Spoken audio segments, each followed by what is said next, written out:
Hello guys, good morning. So ito guys, today is July 13 at pupunta na tayo ng Bicol. Pupunta na naman tayo ng Bicol pala.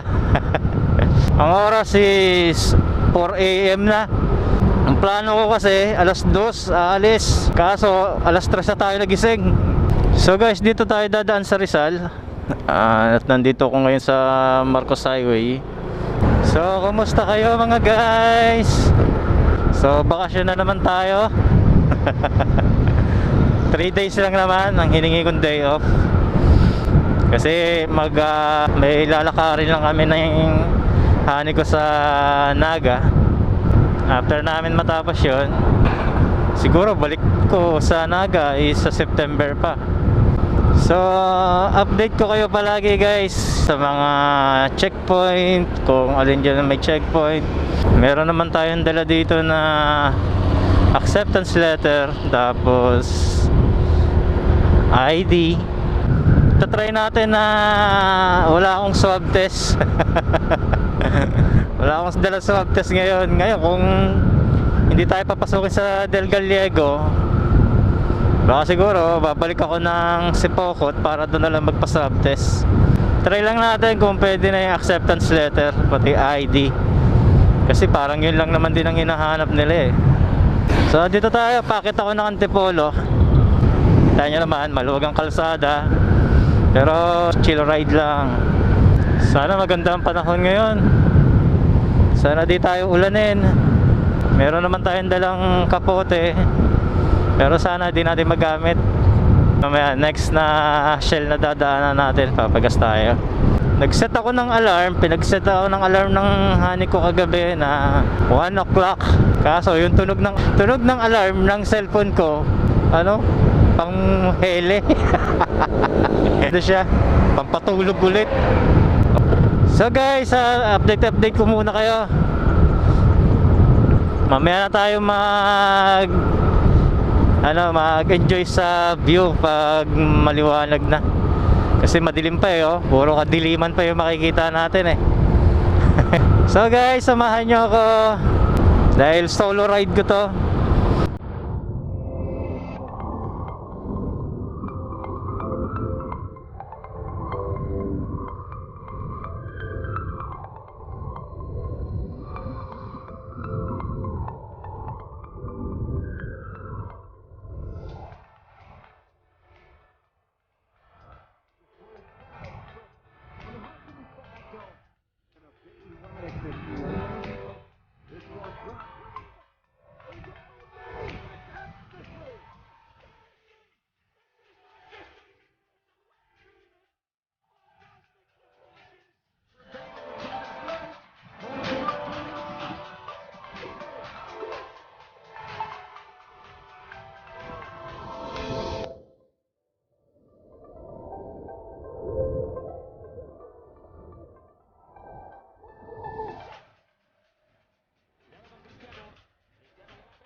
Unleaded Wala pong unleaded.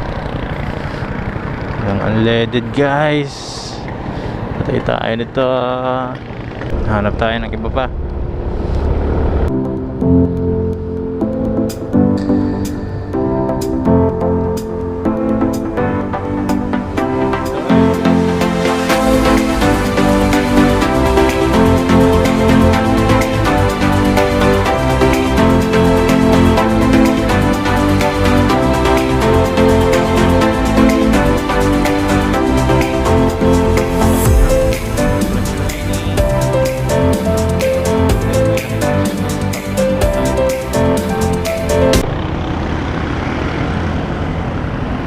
Unleaded. Meron unleaded. Full tank. First gas up and full tank. Unleaded. Sige, okay na yan. 130. Ito kaya. Salamat. Alright. Hindi ko alam kung bakit anong nangyari dito sa intercom ko. At nawala ng tunog. So yun, ito ang ating unang full tank. 130 pala. Ingat kayo dito guys, oh. Ang daming ano dito. Lubak. Kung dito kayo sa Barangay Dalig dadaan, ang labas nito sa dito sa Buso-Buso. Ay, Buso-Buso hindi, sa ano ba yan? Morong Rizal. Yung may zigzag road din dito. 1 hour later. So guys, nandito tayo na sa Pililla, Rizal. Nakakaisang oras na tayong biyahe mula sa Antipolo. Nakaka 38 kilometers na tayo. Ito guys, oh, kita nyo ba yung windmill? Ayan, oh, medyo maliwanag na rin kasi alas 5. Ayan, oh, may windmill. Puro ano dito guys, ito ang pangalawang zigzag road na dadaanan natin. Puro zigzag dito. Kaya ingat-ingat din dito guys.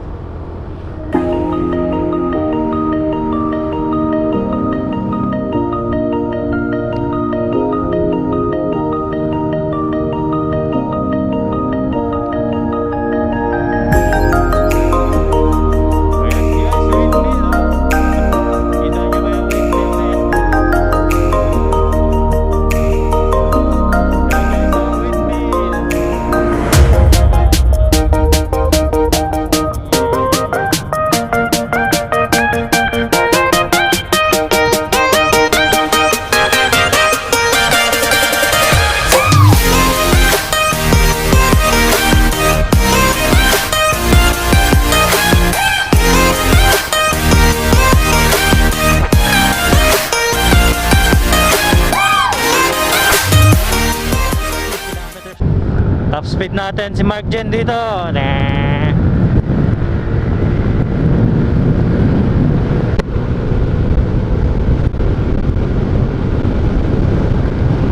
$80.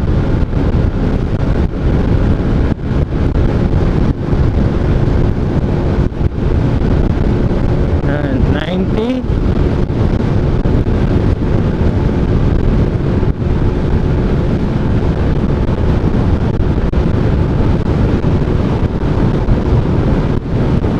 Lang.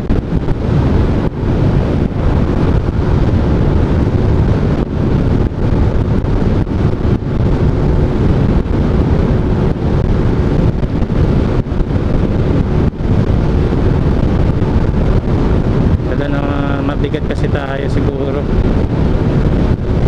Kaya 90 lang. 90 lang guys, oh. Grabe. Ano Mark Jen? Kaya pa ba? Wala na. 90 lang.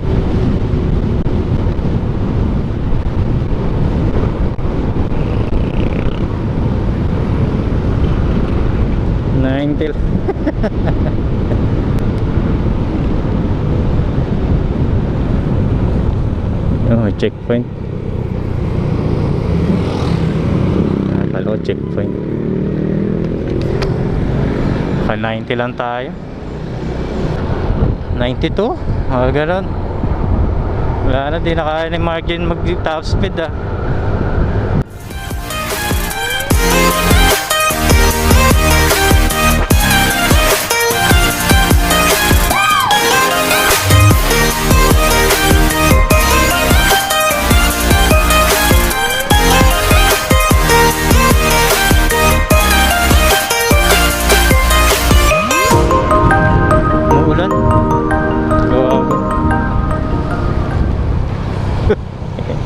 Umuulan na. Ay, balot muna natin guys itong cellphone natin. So nandito na tayo sa ano ba ng lugar to? Cavinti Road eh, nakalagay dito eh.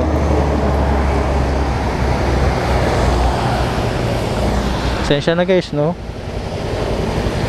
Grabe oh. Dumi pala ng cellphone ko. Ay, no. Ang importante bagay na kailangan meron kang dala is pag naglo-long ride is plastic guys. Pambalot sa cellphone. Maulan talaga dito, so kailangan natin mag kapote na. Ay nako, kapote na tayo guys. Aray ko, ulan na.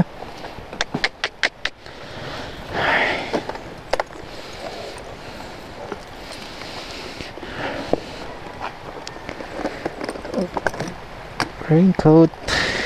Okay. Raincoat, toothbrush. Lakas na ng ulan. Kaya nga eh. Ay. So guys, patayin ko muna to. Kasi maulan na. 1 hour later. Alright. So, hello guys. Dito na tayo, Lumban. Ay, Santa Cruz, Laguna. Sabi, nalito na ako.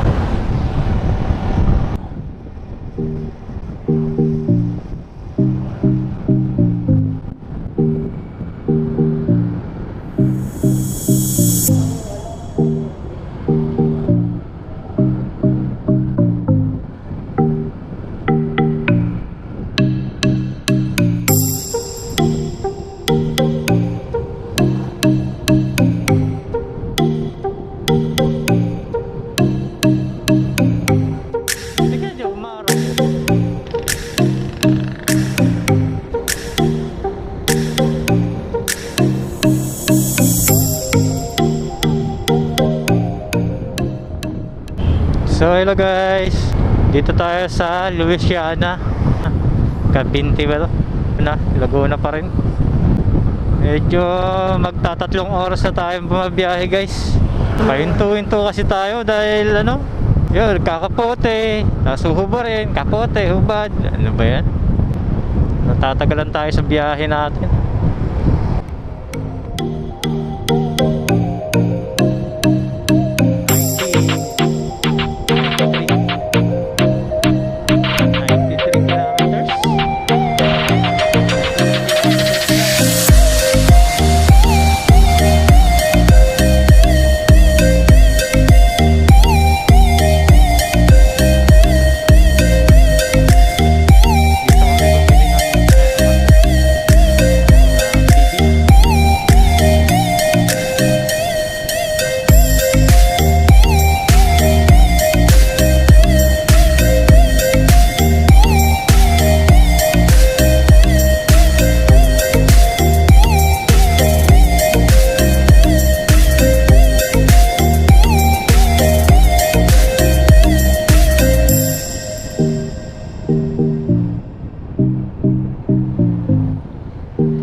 Unleaded full tank. Mga 120 yan.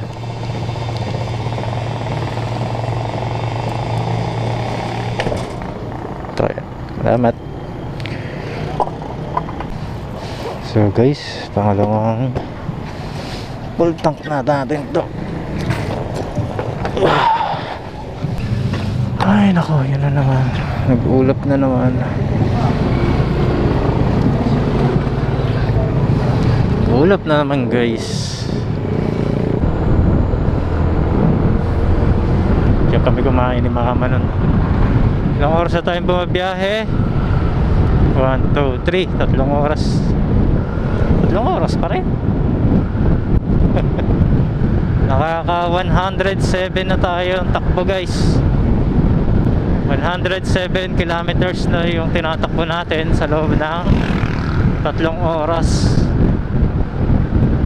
Hinto-hinto kasi din tayo kasi yun nga, gawa ng umuulan. Tulad nito, maulap na naman.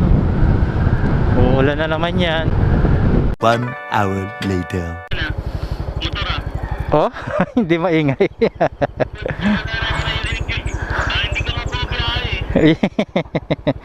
Ito, yung gamit ko itong ano, yung EGS na ano. So guys, nandito na tayo sa Timonan, Quezon. Sa may Antimonan Zigzag Road. Ayan guys, nakaka-4 na oras na tayong bumabiyahe. Tumakbo na tayo ng mga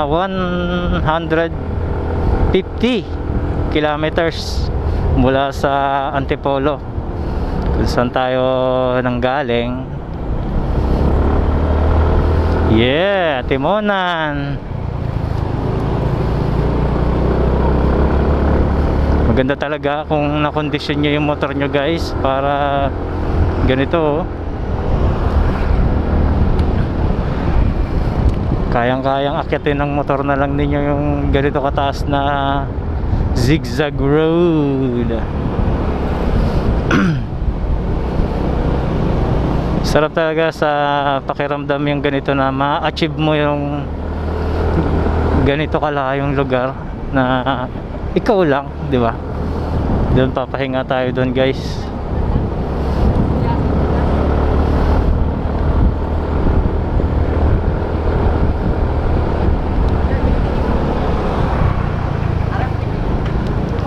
Pahinga tayo dito guys. Yeah.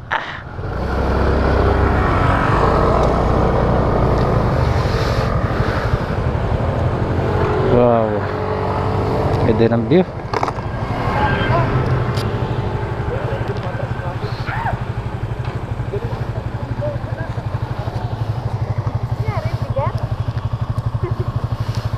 Buti medyo gumanda ang panahon dito guys.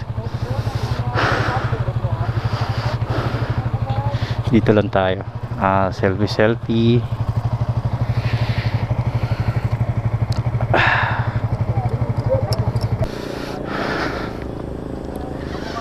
Nakarating tayo dito ng 8:15 ng umaga. Buti maganda ang panahon. Sa Rabonda sa may Kabicol, medyo masama ng panahon. Timonan sa Zigzag Road. Galing na kami ni Mama dito nung nakaraan din. Ngayon solo ride na lang ako punta dito. Medyo pangit ang panahon mamaya. Okay lang dito, medyo maaraw. So check muna natin yung natin motor. Kaya pa ba ng gulong? Medyo marami na si Mark dyan guys. Ayan na.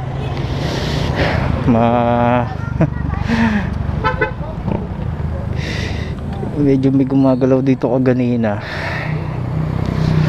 Double check natin.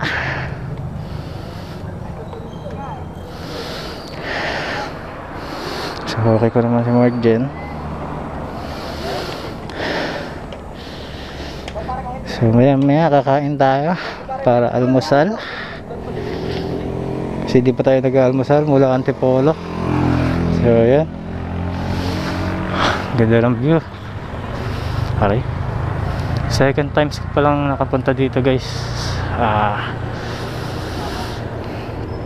Pero hanggang ngayon namamangha pa rin ako sa lugar na to.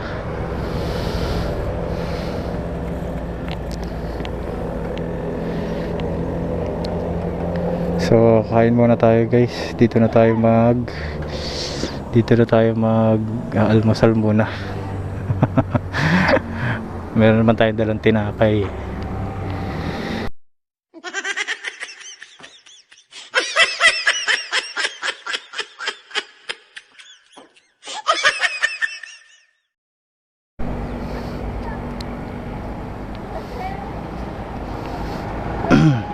So guys, ano na tayo? Gora na tayo. Gora parang bakla lang. Ay, sana hindi na umulan. Oh shit. Pero hindi yan, malabo yan. Uulan talaga yan.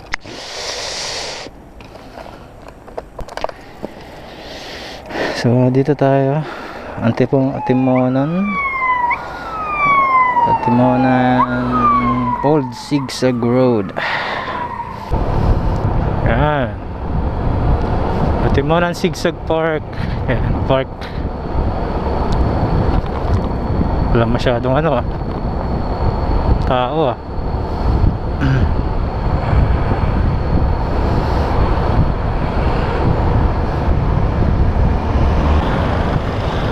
So yun guys, pababa na tayo dito sa Timonan Zigzag Road. Ay alok. Malubak na talaga itong lugar na to. Ay nako, ganda ito ang wala sa Maynila talaga. Meron man, mangilan-ngilan lang.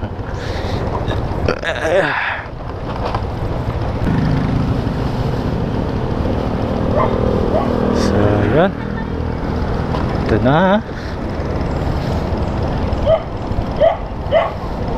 At papunta na rin tayo ng Gumaka. Halos 1 hour lang din pala tayo dun.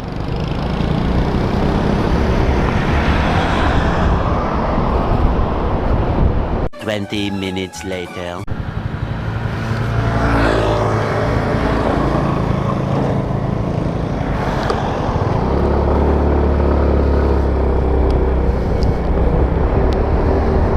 So guys, dito na tayo sa Gumaka, Quezon.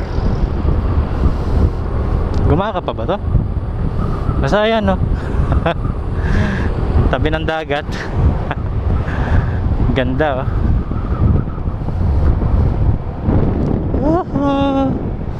Sarap. Sarap ng ganitong bakasyon.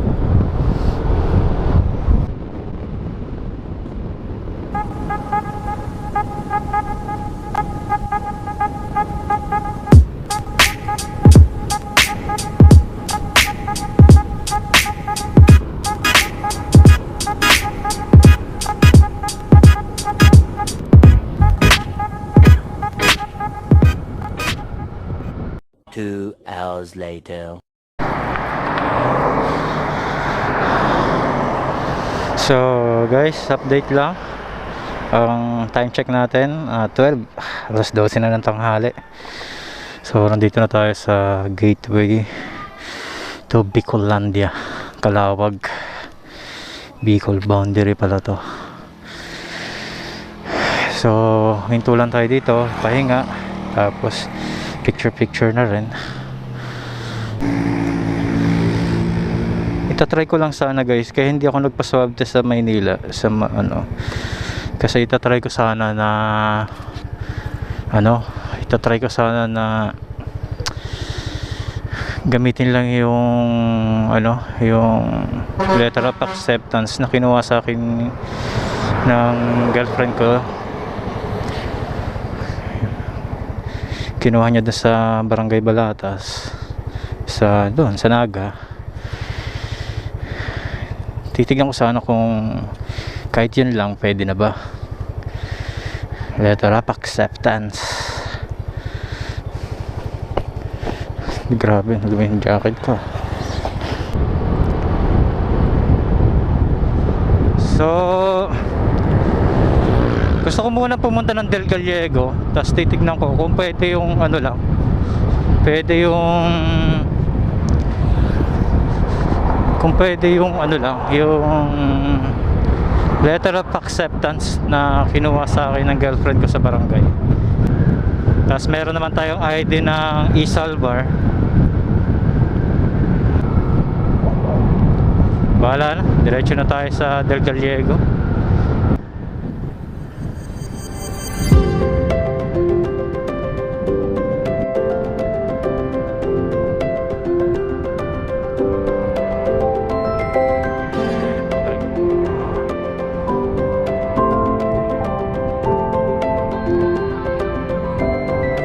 Veterinary.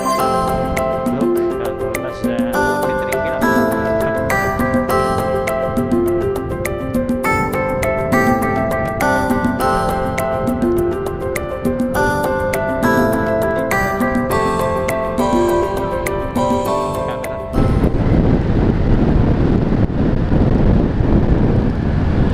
Ay, stop na naman tayo guys, umuulan na naman. Hanap lang tayo masilungan. Tayo talaga. Talaga naman.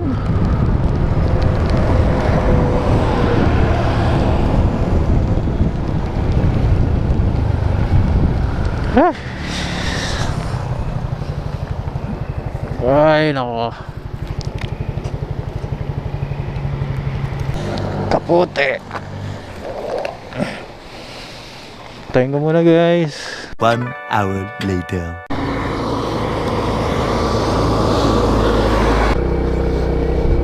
So hello guys, time check tayo. Anong oras na? 1:20 na guys ng hapon. At nakalusot tayo. Hindi ko na na-record guys kasi ubos na yung ano ko memory ko Bumili na lang ako ng bagong memory card dyan sa banda si Pokot. Ay, salamat. Ay, makakaano na rin. Gusto ko na magpahinga. Ilang oras na tayo biyahe? 4, 5, 6, 7, 8, 9, 10, 11, 12, 13. Siyam na oras na tayo bumabiyahe guys.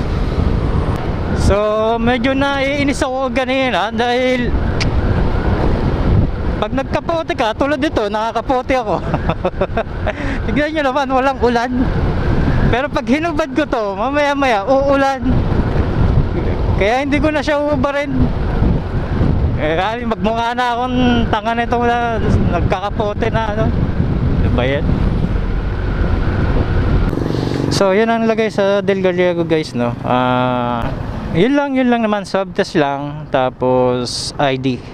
Yun lang naman. Medyo ano pa rin dito, no. Pag part ng Naga siguro mahigpit, pero pag mga part na mga ibang lugar hindi na. Gating dito guys sa may paglagpas nyo lang sa checkpoint dito, meron dito yan tulay na ginagawa. Kaya huwag kayo masyadong paharurot ng paharurot dahil mahirap nang bumulaga sa inyo to. Ay, salamat. Malapit na rin. 97 kilometers na lang, nasa Naga na tayo. Nasa yung ko to guys.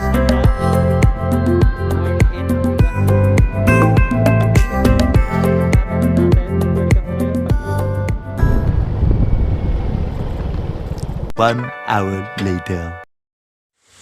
So guys, pasensya na kung voice clip na lang to kasi nawala na ng audio itong GoPro ko, kaya ito voice clip na lang ang ginawa ko.